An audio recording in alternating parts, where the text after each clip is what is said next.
Онлайн олимпиадын татврын хууль тогтоомжийг иргэдэд сурчлан таниулж, татврын байгууллагын ажилчдын ур чадварыг нэмэгдүүлэх ач холбогдолтой. За үүнээс гадна татвар төлөх нийгмийн сэтгэлгээг дээшлүүлэхэд тодорхой хэмжээгээр нөлөө үзүүлэх боломжтой гэдгийг албаныхан хэлж байна. За өнгөрсөн жилүүдэд гар зураг зохиомжлолын уралдаан зарладаг байсан бол энэ жил онлайн олимпиад явуулж байгаа нь татврын албан үйлчилгээ цахим бэлбэршилцсэнтэй холбоотой юм байна.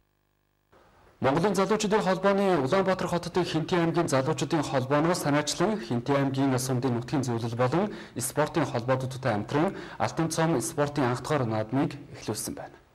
Хинтээ аймгийн залуучуудын холбооноос санаачлан зохион байгуулж байгаа Алтан цом наадам нь Хинтээ аймгийн залуучуудыг нэгтгэж чадсан анхны том спортын наадам юм а.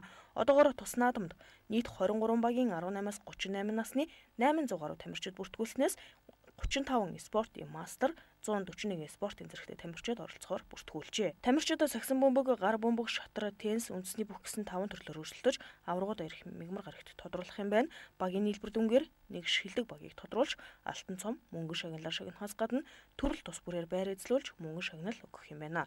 Тэмцээнд ялалт байгуулж шагнал авахаас илүүтэйгээр аймгийнхаа залуусыг нэгтгэж чадсанараа наадмын гол ач холбогдол хоршиж байгаа юм а. Спортын өдрөлг бол мэдээж нэгдгийн хамгийн том хэлбэр байдаг тийм их таймны. Тийм ч учраас энэ байна. Дараагийнх нь бид нар хан хинтийн бүтээл залуус хөтөлбөрөөр хэрэгжүүлж Хинтээ аймагт олон ажлуудыг санаачилж хийхээр байна. Жишээ нь залуучуудад мэдээлэл хамгийн хэрэгцээтэй зүйл байдаг. Тийм ч учраас Хинтээ аймгийнхаа бүх сумдыг вебсайтжуулж онлайнд оршуулах тийм ажлуудыг орчин бий болгох ажлыг бид нар бас хийхээр дараагийн ажил байна. Мөн хөтөлбөрийн яамны дэмжлэгтэй Монголын залуучууд холбооны дэргэд хөтөлбөрийн төв иржийн хэрэгжүүлдэг ажил ортой Монгол залуу хөтөлбөрт бол Хинтээ аймгийн маань 360 залуу ажиллахаар өнөөдрийн байдлаар бүртгэсэн байгаа. Энэ залуучуудаа бас Хинтээ аймагт олон зүйлийг энэ хийх тал дээр бид нар бас уриалан ажиллах ийм ойрын төл байна да. Тэмцээнийг зохион байгуулснаар бүх сумдуудын төрөл бүрдээ амжилт гаргаж байгаа шилдэг тамирчдыг таньж мэдэж авах